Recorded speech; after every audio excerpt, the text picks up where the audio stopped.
So how do we uh,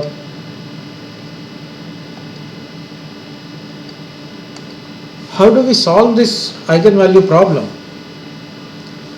So that is the that is what we have arrived at. So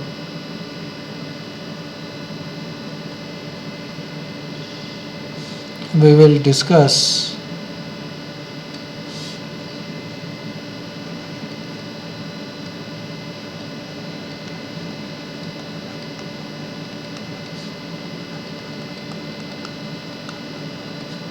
algebraic eigenvalue problem.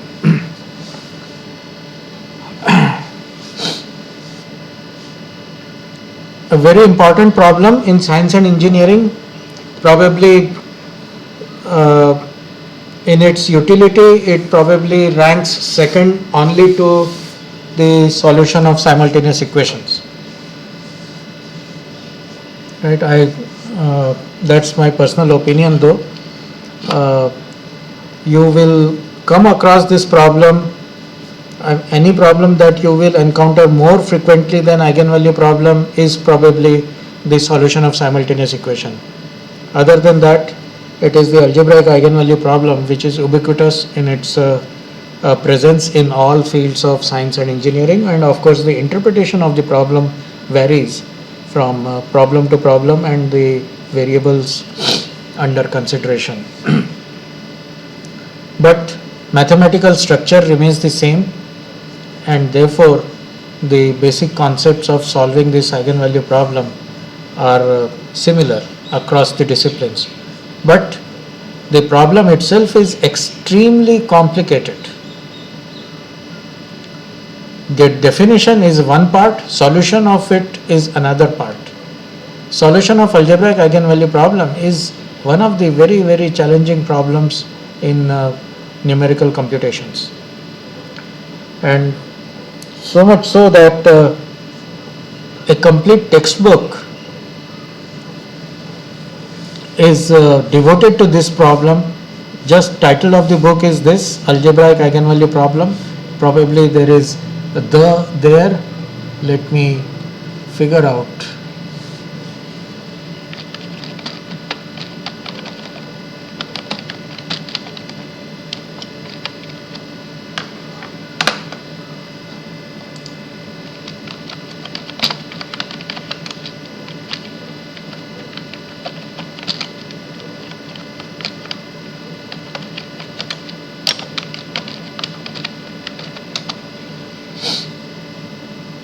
Yeah.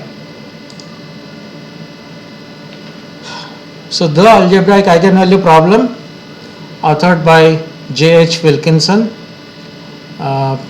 This is second edition, 1988, Clarendon Press. The first edition came out in 1965, and as you can see, it's more than 600 pages. So more than 600 pages for just devoting this problem, solution of this eigenvalue problem, algebraic eigenvalue problem, right? And you can probably guess by the volume, one complete book, more running into almost 700 pages is devoted to this problem. So this problem can't be so trivial. There must be enough meat in this problem which will merit a complete book devoting 700 pages, and that also goes into second edition of print. So that itself is a statement of its importance and complexity. So there are two types of algebraic eigenvalue problem. The first one is called the standard form.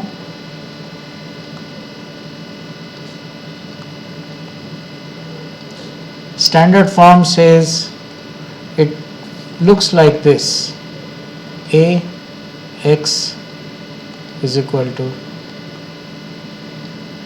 lambda x. and the second one is a generalized form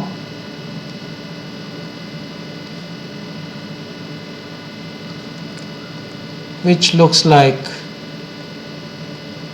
AX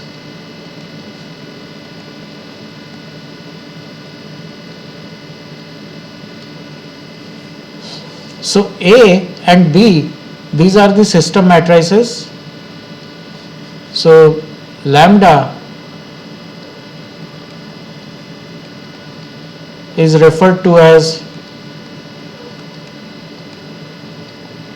eigenvalue and X is the corresponding eigenvector.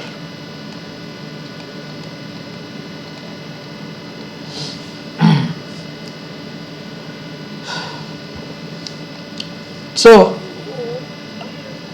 now you can see that generalized form can be very easily converted to standard form by just pre-multiplying by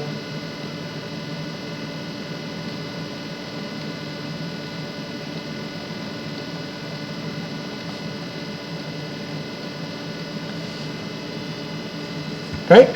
So although that's the way it is, if I can work out mathematically, that's what it signifies, but numerically we never do this operation. As I keep saying, inverse of a matrix should never be computed. Another problem with this kind of approach is B inverse multiplied by A is that this operation loses this symmetry. The matrix, even if matrix A and B both of them are symmetric, B inverse A is not likely to be symmetric. And there are many positive things about symmetry of the matrices that make it very, very valuable proposition to retain symmetry as far as possible. So there are different ways of transforming this, but there are, instead of doing this straight away as B inverse A, there are other ways of transforming generalized eigenvalue problem into a standard eigenvalue problem, but we will not get into those details. I hope those issues will be discussed by Ashwin in his numerical methods course, and all of you will learn this transformation, learn about this transformation in that course. So I will not waste time going into the numerical implementation of conversion of generalized form into standard form. But nevertheless, the whole point of discussing this is we will concentrate only on the standard form of eigenvalue problem for discussing the importance of eigenvalue problem and its properties, general properties.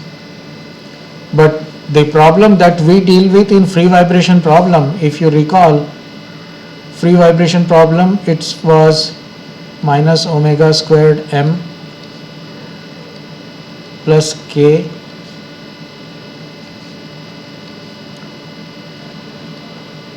phi is equal to 0. So this is essentially a generalized form of eigenvalue problem. If you can see,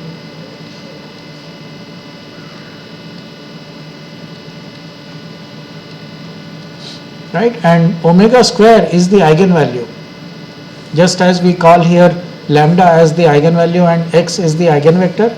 So omega square is the eigenvalue and k and m are the same matrices A and B here, and phi is the eigenvector associated with this eigenvalue omega square, right? Now for most of the problem that we will be dealing with, M is a diagonal matrix. It's a lump matrix, lump mass matrix. So inverse of a diagonal matrix is trivial. So that is one exception in which we can actually compute M inverse K readily without disturbing any symmetry or without incurring any severe penalty on numerical performance and even numerical computation of the inverse of the matrix. So as long as M is a diagonal matrix, it is perfectly fine to pre-multiply it by M inverse and convert it straight away to the standard eigenvalue problem. Right, so I will assume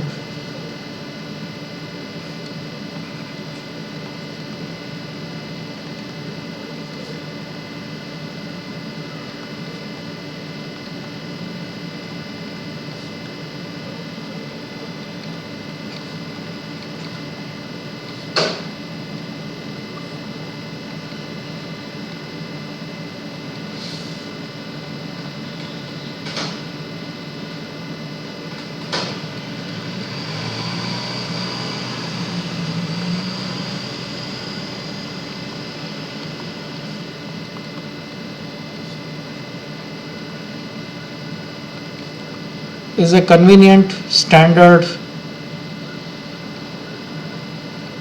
form.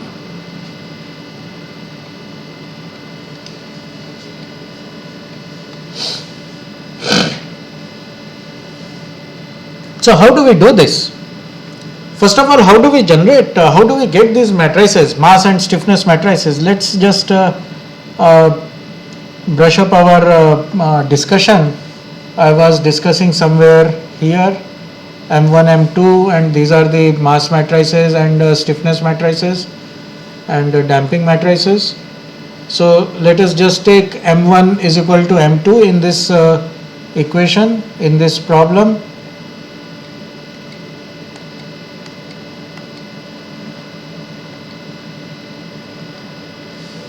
Right, so let us just assume M1 is equal to M2 and K1 is equal to K2, and then we will get these matrices M as diagonal matrix, actually identity matrix, M times identity matrix, and K to be K1 plus K2 will be 2K and minus K and K. So that is what we will be using.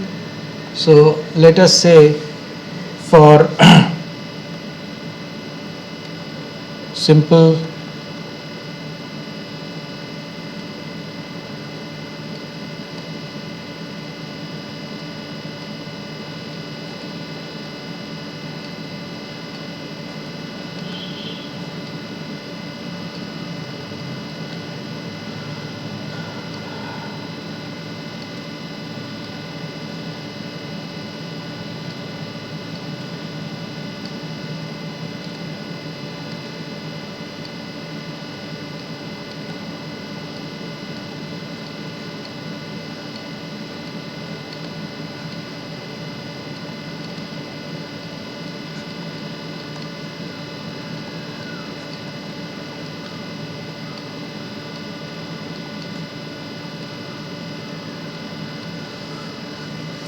right, and then the base moves by UG, and we have defined V1 to be equal to U1 minus UG and V2 to be equal to U2 minus UG. So mass matrices, the equation of motion is given by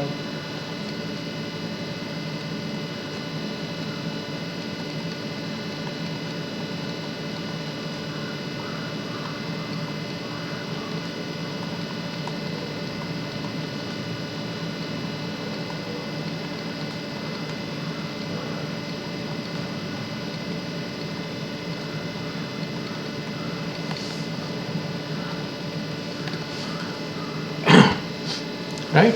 So undamped free vibration problem,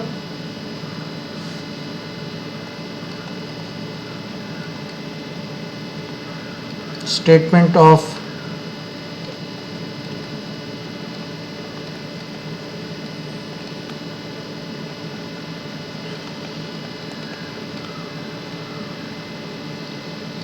undamped free vibration is M V double dot plus K V is equal to 0. right? Now m is equal to, we know m is equal to m times 1 0 0 1, and k is equal to k times 2 minus 1 minus 1 1. Okay, let me just write the complete thing first. Let me not confuse you. m1 0 0 m2 and k is equal to k1 plus k2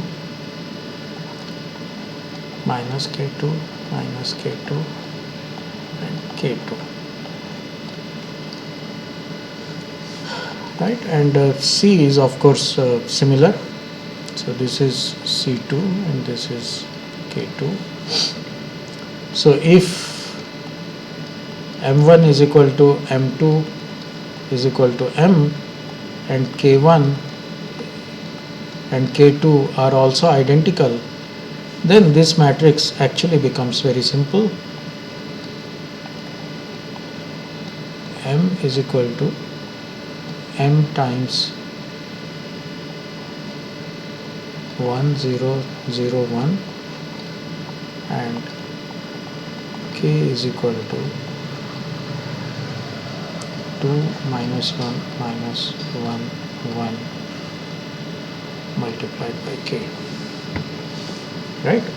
So the eigenvalue problem then becomes, it's very simple. I would just say k by m, 2 minus 1 minus 1 1, 5 1 5 2 is equal to omega squared 5 1 5 2, right? Because this identity matrix is just this identity matrix multiplied by 5 1 5 2 is 5 1 5 2, and m scalar can be moved to this side, or effectively we are pre-multiplying by m inverse and we get this simple system. So now how do we solve this problem? So this is a scalar, we can take it out of consideration. So whatever value we consider by doing this, we can just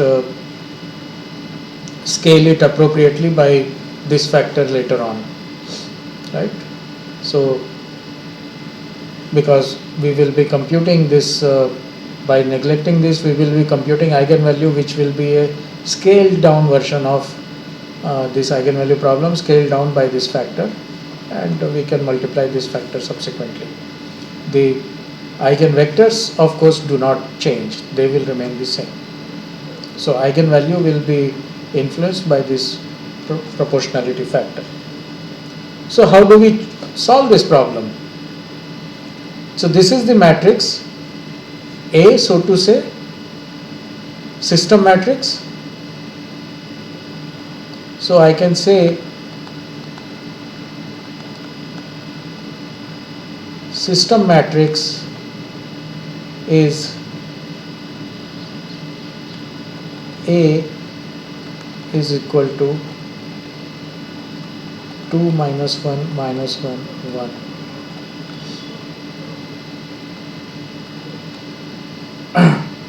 And I can say B is equal to 1 0 0 1, the identity matrix, isn't it?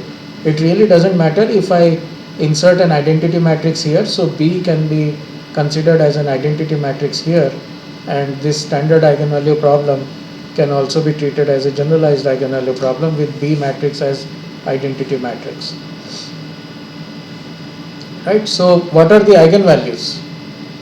Please note this scaling factor has been left out from this consideration because we do not have these numbers yet. We can either assume this to be some constant or 1 or whatever, right? The solution details do not change. The numerical values will of course depend on this number. So one way to do that is simply by I will just show you how to do this in Octave before I try to figure out what is try to explain what is the significance of eigenvalue problem and what it means. So 2 minus 1 minus 1 1 b is equal to 1 0 0 1, right? The function to call for is eig.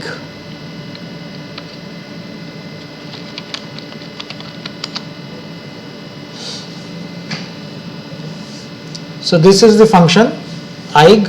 Actually you can call it with a single matrix, that will be for standard form. You can call it with 2 matrix as arguments, that will invoke it in its generalized form, and then the output can be just lambda, only the eigenvalues, or the eigenvalues. I mean, you can also request for eigenvectors as well as eigenvalues, and they will be returned accordingly. Of course, the arguments are not sorted, so eigenvalues are not computed in the ascending order as we normally refer to as the first eigenvalue and second eigenvalue and third eigenvalue. Eigenvalues are generally referred to in the ascending order. So this computation, these results are not sorted in the ascending order. So nevertheless, let me just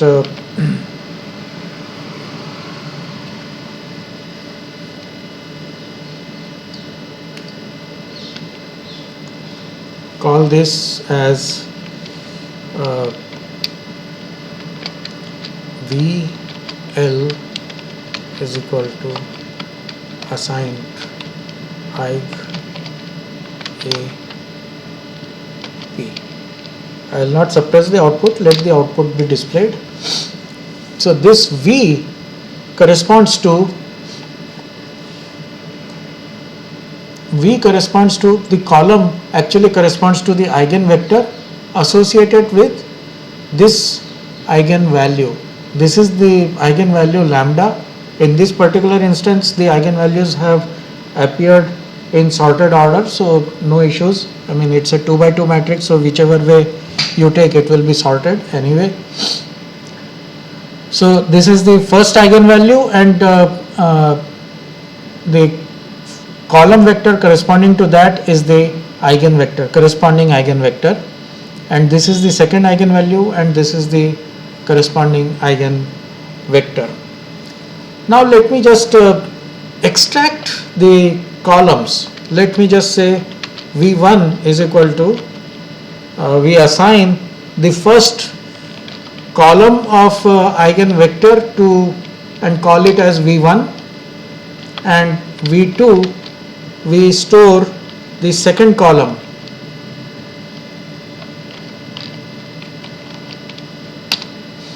Right?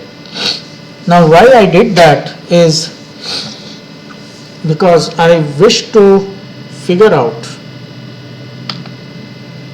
V1 transpose multiplied by A multiplied by V1.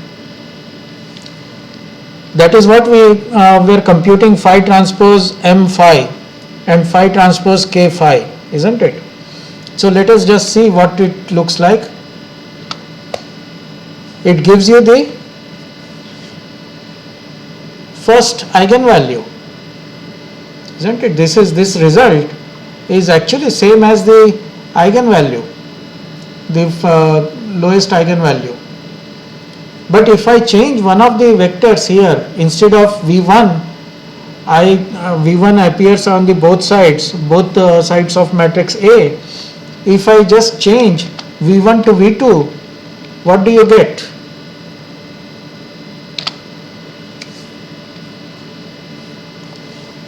What is this number? Any guess? 0. Yes, it is 0 to the numerical precision. Computer cannot compute absolute 0 as long as it is working on floating point numbers, real numbers. So absolute 0 value cannot be arrived at by computation. You will always have a very, very small number which is less than the numerical precision. So this is what I was referring to. The eigenvector V1 is orthogonal to eigenvector V2 with respect to the system matrix A. Right? So V1 transpose, so this is the projection of V1 on A times V2. So they are orthogonal. So V1 and V2, they are orthogonal to each other with respect to the system matrix A. And this is what, it is not orthogonal with respect to itself. So V1 transpose A V1 did not result in 0, right? But V1 transpose A V2 is indeed 0, and similarly we will also have the same result if I change this. V2 transpose A V1 is 0. This is not computed 0, this is just round off, right? So don't be misled by this print 0. And V2 transpose A V2 is again same as your second eigenvalue that we had computed, right? So that drives, this is only to emphasize what we have been discussing earlier, that phi transpose M phi will result in this diagonal matrix. Phi transpose K phi will result in this diagonal matrix. I will show you how it looks like in diagonal matrix. I extracted individual columns. I will just now try to multiply a complete matrix. So V transpose A, so this comma at the top is the transpose of the matrix. So V transpose A V, what was matrix A earlier? If you recall, it was 2 minus 1 1 1. So now you have again the first eigenvalue on the first diagonal term, second eigenvalue on the second diagonal term. Off diagonal terms are zeros, right? So that's what I meant. This powerful transformation, the reason why we go for modal space transformation is that it renders the equations all decoupled, and individual modal coordinate can be solved independently of the other modal coordinates, and that allows us to make use of response spectrum to estimate the maxima of modal coordinates, right? And that makes life extremely simple. Dynamic analysis becomes so simple, so easy. You don't have to worry about integration of the equation of motion. You just need to figure out the eigenvalues and eigenvectors of the system.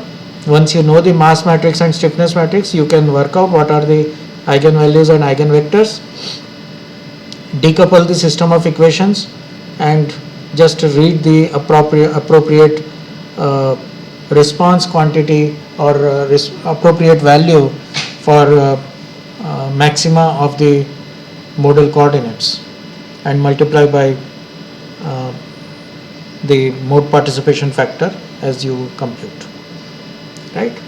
So that is what it works out to. And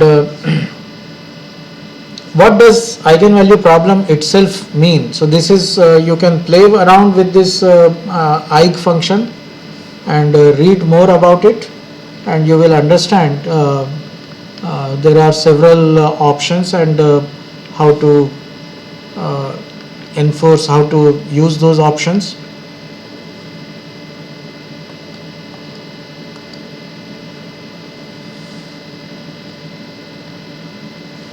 So eigenvalue problem, if you look at it, what does this represent? Ax is equal to lambda x. What do you understand by that?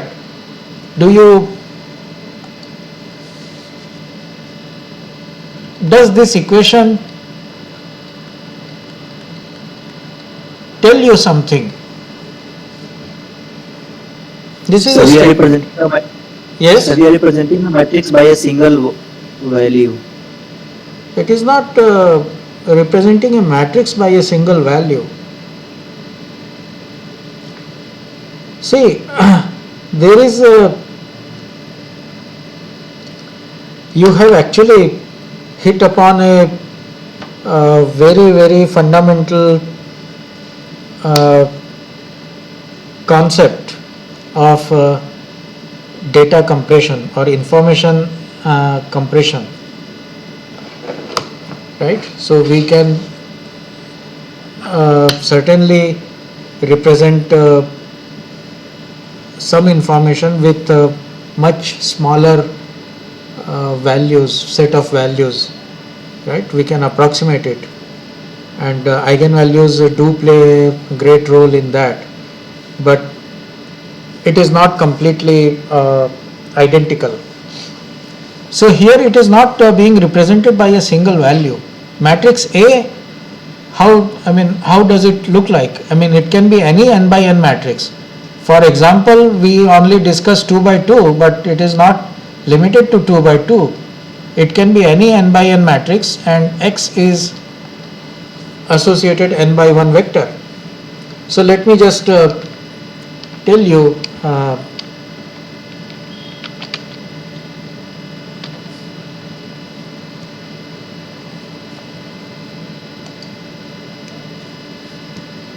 so A is equal to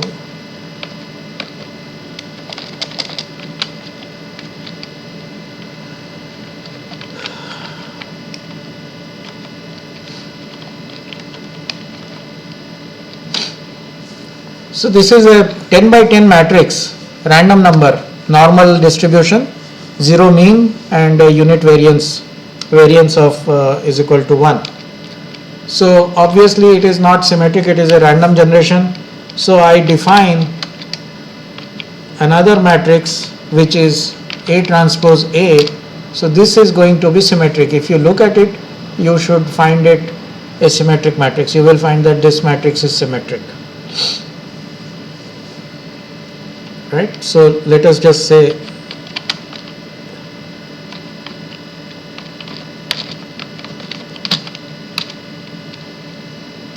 so let me just query, because there are too many numbers. So is matrix A symmetric? Answer is 1. So return value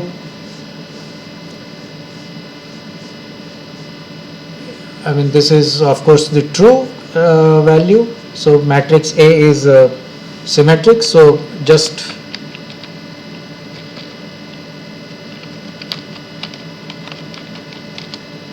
answer is 0. That's false value.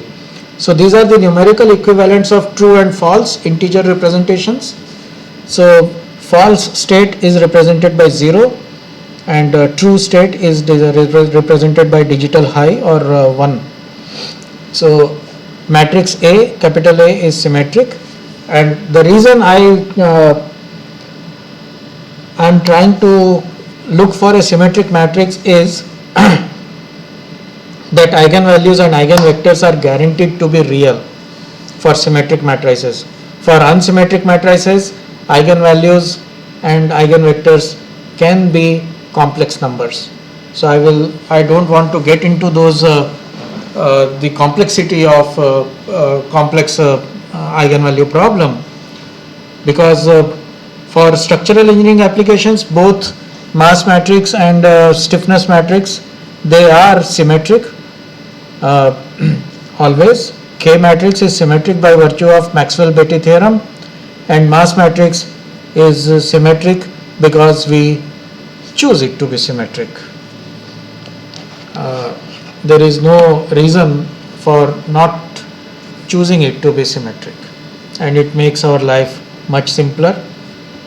We prefer mass matrix to be a diagonal matrix, but sometimes it may not be possible to make it diagonal, so there will be off diagonal terms, but those off diagonal terms will be always symmetric terms, right? So if this is symmetric, then the eigenvalue problem simply talks about these eigenvalues. It gives you the eigenvalues of 10 eigenvalues that you can find out, and you can actually work out VL is equal to eig A and matrix. These are the eigen vectors, and eigenvalues are these diagonal elements of the matrix L. And just to again emphasize, V transpose AV is again a diagonal matrix. If you look at it, all the off diagonal terms are very small compared to the diagonal term, right? Diagonal term starts from 0.02, and off diagonal terms are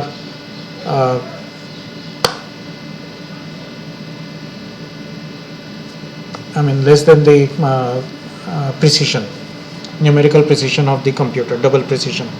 10 raised to the power minus 14 is the precision limit, and all of them are 0 to precision, working precision of the computer. So this is again to emphasize that eigenvectors are orthogonal, and also to emphasize that it is not one eigenvalue which we are looking at. Matrix A can be of any size, right? So there will be as many eigenvalues and associated eigenvectors, right? And I will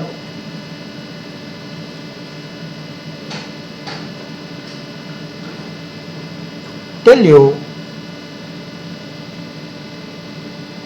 one more thing about how do we get this. What is important here is, what does this operation relate to? Let us again look at two-dimensional vector space.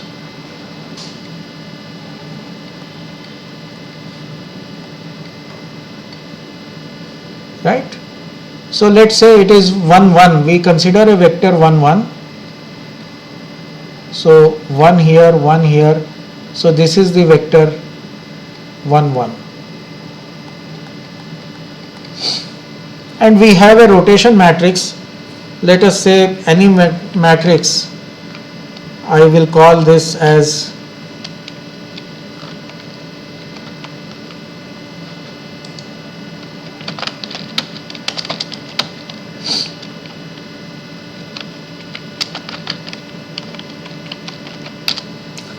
so this is some rotation, some matrix, and I will call this x0 as 1, 1,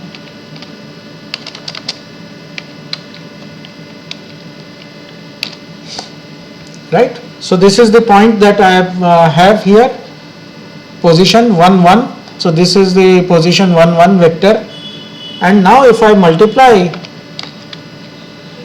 x1 as A times x0, what has happened? First component has shrunk. Let's say it has come to 0.3, and the second component has been expanded 1.21. So let's say it has gone there.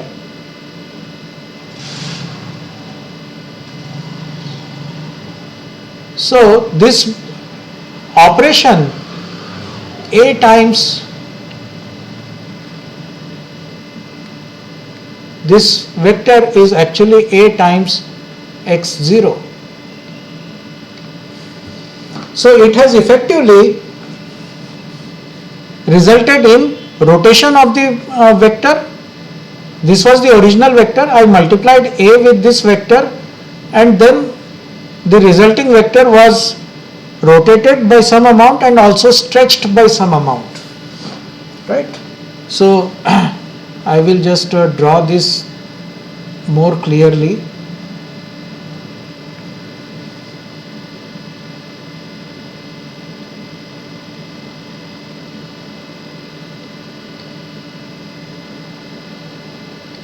On a bigger scale.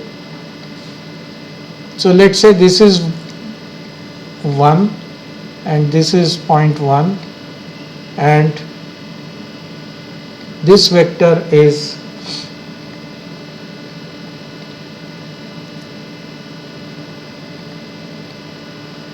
one,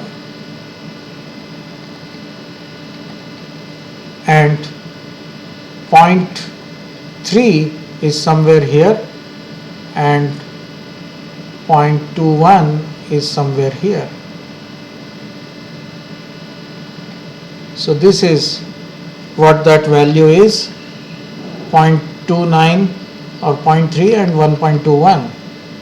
So this point is 0.29 and 1.21.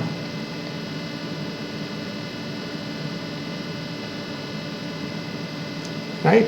So the length is, of course, has changed a little bit. We can also say what is the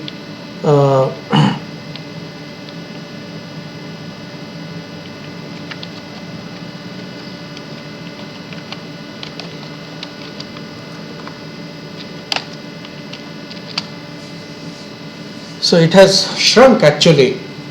Original length was 1.4142, and the revised length after rotation, its length has changed. It is now length of the vector is only 1.25, but it has rotated also. So there are two operations which happen. So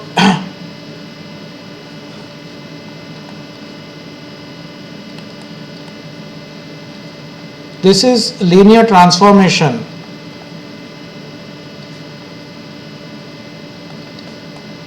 of vector x, and this involves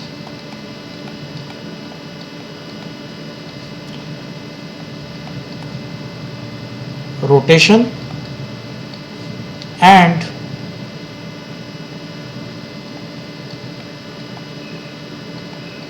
stretch or shrink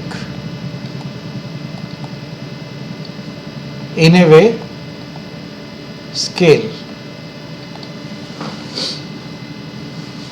right? So this is what will happen whenever you multiply a vector with a matrix. These two operations will always happen. These two operations will always take place. The vector will be rotated and its magnitude will change, right? Now this statement is very significant statement in that sense that when I am looking for this eigenvalue problem,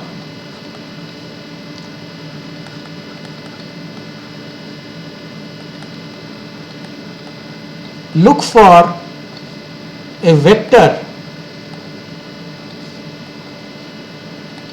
which does not rotate,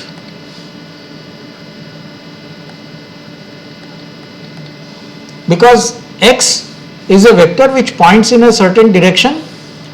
After multiplication with a, it keeps pointing in the same direction, only its length has changed.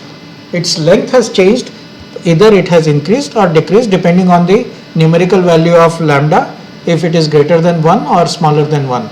If it is greater than 1, then its length will increase. If lambda is smaller than 1, then its length will decrease compared to the earlier instance, right? But it does not change its direction, right? So that is a very, very special thing. Normally, it would, any matrix multiplication of a vector by a matrix will involve rotation of the vector as well as rotation in plane as well as its change in length.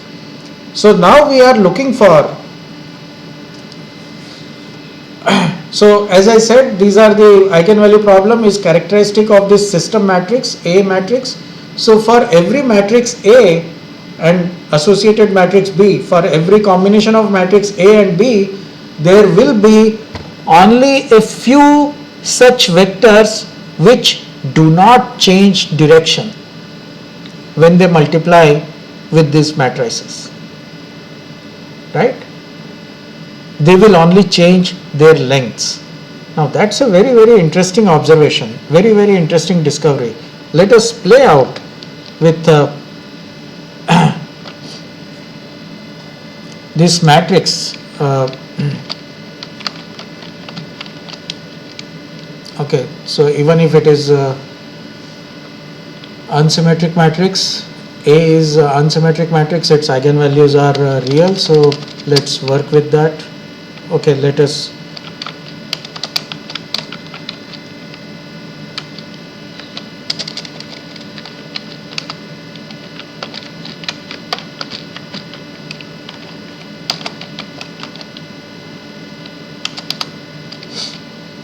a 3 by 3 matrix, just to make things little, some numbers should appear on the screen.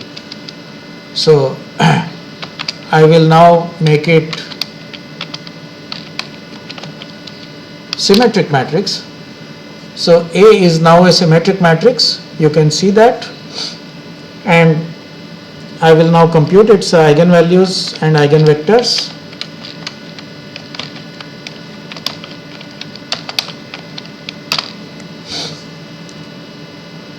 Right. So now, just to demonstrate that what we have just studied, what I just mentioned, this is the eigenvector. So let me again segregate, isolate the eigenvectors into different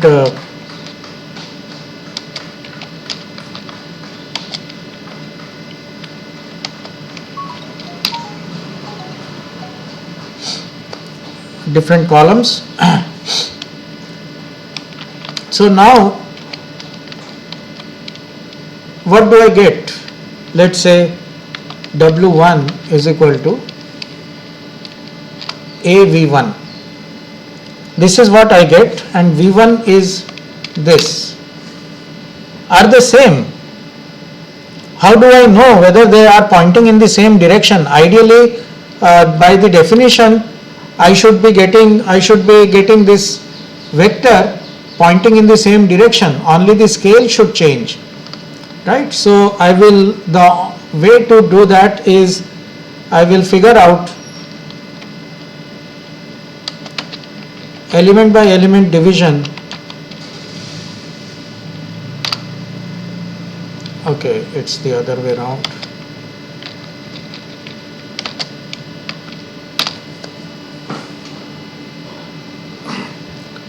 So each element of W1, so I divide each element of W1 by corresponding element of V1, and I find that it is indeed, this is the scaling factor, common scaling factor for all the elements. It is as if I can write W1 is equal to lambda times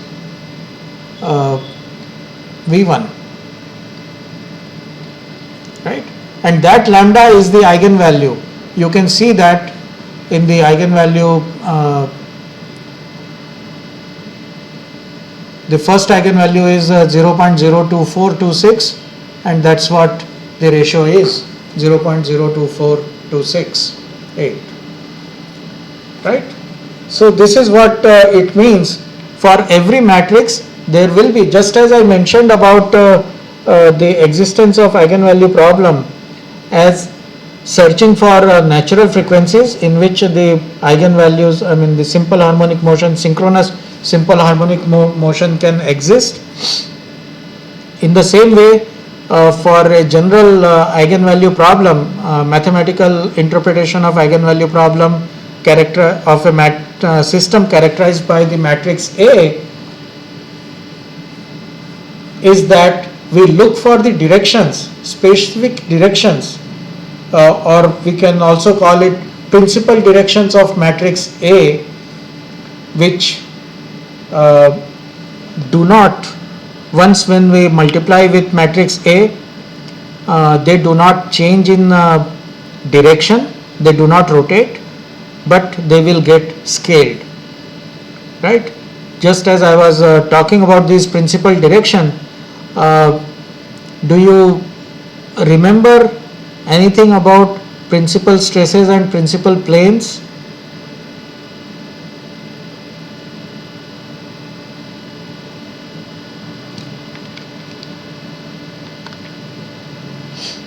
Does anyone remember about principal stresses? At a point the stress is maximum, then it is called as principal stress, and on which plane it is maximum, it is called principal plane. Yes, and actually this problem of finding principal stresses and the principal directions can be also cast as an eigenvalue problem, and the principal stresses that you compute, they will turn out to be the eigenvalues, and the principal directions that you compute, the associated eigenvalues, associated eigenvectors corresponding to each of these principal stresses that you will compute as eigenvalues, they will be the normals associated with the principal planes. All planes are identified by the direction cosines of the unit normal to the plane, and the principal directions that you will compute will be the eigenvectors corresponding to those principal stresses that you compute as the eigenvalues. So you can go back and look at your problem of determination of principal stresses. You will find that you can represent the state of stress in a matrix form as a normal stress on the diagonal term and shear stresses on the as off diagonal elements, and then you perform eigenvalue analysis of that, and you will figure out that the principal stresses that you compute, they are the eigenvalues of that stress tensor, and the associated eigenvectors are the unit normals to the principal planes, and you can identify principal planes from that, right? So that's just another example of the eigenvalue problem, application of eigenvalue problem to structural mechanics other than the vibration. And similarly, the buckling load that you find, Euler's critical buckling load, that is also a critical eigenvalue of the problem. If you cast in terms of stiffness matrix and geometric stiffness matrix, and the buckling load can be computed as an eigenvalue of the problem, and the shape of the buckled deformed shape, that will be the associated eigenvector. And accordingly, by extension, you can also extrapolate that. Normally what you see in the design codes is only the lowest buckling load. There is in practice, in theory, you can have n different number of buckling loads if your system is n degree of freedom system, right, and associated buckling modes, if you can somehow figure out a way to bypass the lowest buckling load and increase the load directly, right? So theoretically it is possible to have a system to withstand load greater than the lowest critical buckling load if you can figure out some way in which load can be applied bypassing the value of the critical buckling load. Just a point that I wanted to make in passing. So we will continue more discussion on this eigenvalue problem in our next couple of classes, but I will stop here today.